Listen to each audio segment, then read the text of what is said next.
اعوذ باللہ من الشیطان الرجیم بسم اللہ الرحمن الرحیم السلام علیکم ورحمۃ اللہ وبرکاتہ ومن شر حاسد اذا حسد، اور حاسدوں کے شر سے کہ جب وہ حسد کرتے ہیں۔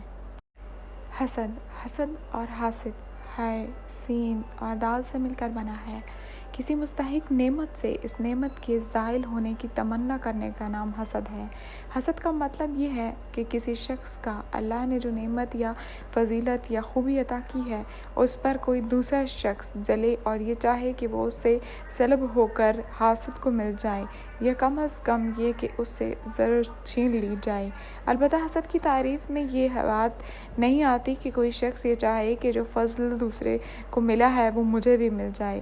یہاں حسد کی شر سے اللہ تعالیٰ کی پناہ مانگی گئی ہے، اس حالت میں مانگی گئی ہے کہ جب وہ حسد کرے، یعنی اپنے دل کی آگ بجھانے کے لیے عمل سے کوئی اقدام کرے، کیونکہ جب تک وہ کوئی اقدام نہیں کرتا اس وقت تک اس کا جلنا بجائے خود چاہے برا صحیح مگر محسود کے لیے شر نہیں بنتا۔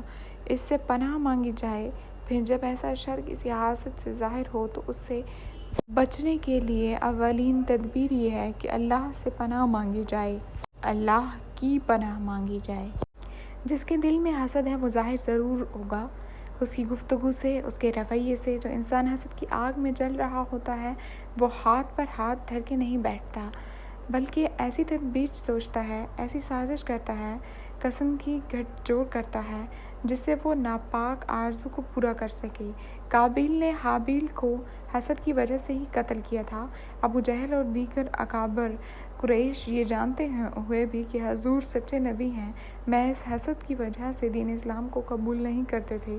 جس انسان پر اللہ تعالیٰ کا کوئی خصوصی کرم ہوتا ہے اس کے بدخواہ اکثر پیدا ہو جاتے ہیں اور ان کی عزت کرتا ہے، ان کی دلجوئی کرتا ہے، جہاں تک بن جائے ان کی خدمت سے بھی گریز نہیں کرتا۔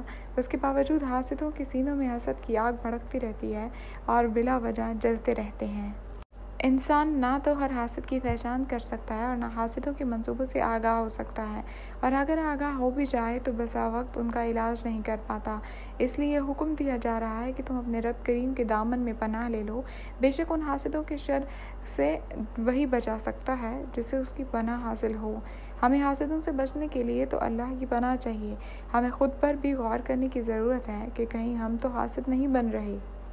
کیسے پتہ چلے گا کہ کہیں آپ تو حسد نہیں کر رہے کسی سے؟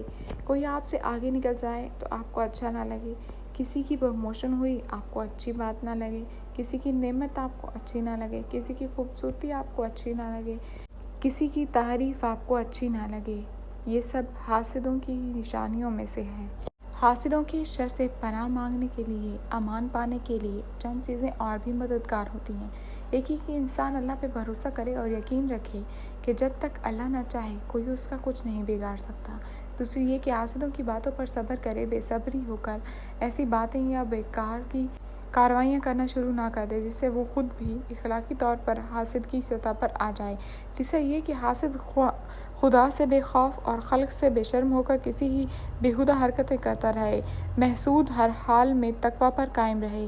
چوتھا یہ کہ اپنے دل کو اس کی فکر سے بالکل فارغ کر لے اور اس کو اس طرح نظر انداز کر دے کہ گویا وہ ہے ہی نہیں، کیونکہ اس کی فکر میں پڑنا حاسدوں سے مغلوب ہونے کا پیش خیمہ ہے۔ پانچواں یہ کہ حاسد کے ساتھ بدی سے پیش آنا تو دور، جب کبھی ایسا موقع آئے محسود اس کے ساتھ بھلائی اور احسان کا برتاؤ کر سکتا ہو تو ضرور ایسا ہی کرے، قطع نظر اس کو حاسد کے دل کی جلن محسود کے اس نیک رویے سے مٹنی ہے یا نہیں۔